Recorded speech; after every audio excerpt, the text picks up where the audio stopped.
মাতারা অনেক বশীকরণ ক্রিয়া প্রয়োগ করবার পরেও ফল পাওয়া যাচ্ছে না এবং মনের মানুষকে নিজের মনের কথা বলা যাচ্ছে না, অথবা প্রেমিক বা প্রেমিকা দুর্ব্যবহার করছে, অথবা স্বামী স্ত্রীর মধ্যে তীব্র অশান্তি হচ্ছে, তাহলে এই তীব্র বশীকরণ ক্রিয়ার মাধ্যমে সেই সমস্যার অবশ্যই কিন্তু সমাধান সম্ভব হবে।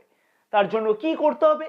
যে কোনো শুক্লপক্ষের শুক্রবার দিনকে উত্তর দিকে মুখ করে কম্বলের আসনে অথবা কুশের আসন পেতে যদি বসে আমি যে মন্ত্রটি বলবো সেই মন্ত্রটি টানা 7 দিন প্রতিদিন কিন্তু 551 বার করে জপ করতে হবে এবং সামান্য একটু সিঁদুর গঙ্গা জল সহকারে গুলে রাখতে হবে। কিন্তু তারপরে সেই মন্ত্রটি জপ করবার পরে জপের পর একটি পান পাতার ওপর সেই মন্ত্রটি লিখে রাখতে হবে।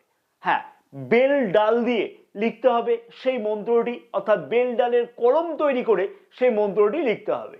এইরকম করে টানা 7 দিন জপ করবার পরে 8 দিনের মাথাতে, অর্থাৎ পরের দিন, পরের ঠিক শুক্রবারের ঠিক পরের শুক্রবার দিনকে আরেকটি পান পাতাকে নিয়ে তার উপরে সেই সিঁদুর গোলাকে দিয়ে অতি অবশ্যই যাকে বশীকরণ করা হবে তার ছবিটাকে সামনে রেখে তার নাম লিখতে হবে এবং বেল ডালের মাধ্যমে কিন্তু সেই নামটাকে লিখতে হবে।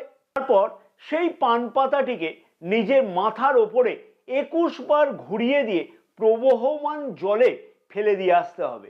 মনে রাখতে হবে এই মন্ত্র জপের সময়তে যাতে কেউ যাতে ডিস্টার্ব না করে, অথবা সবার অলক্ষ্যে কিন্তু এই মন্ত্র জপ করতে হবে এবং সেই সিঁদুর, যে সিঁদুরটা গুলে রাখা হয়েছে সেই সিঁদুরটিকে অতি অবশ্যই নিজের অনামিকা আঙুল দ্বারা আজ্ঞাচক্রে ধারণ করে সেই ব্যক্তির সামনে যদি যাওয়া যায় তাহলে সেই ব্যক্তি অতি অবশ্যই কিন্তু বশীভূত হবে এবং নিজের মনস্কামনা পূর্ণ হবে।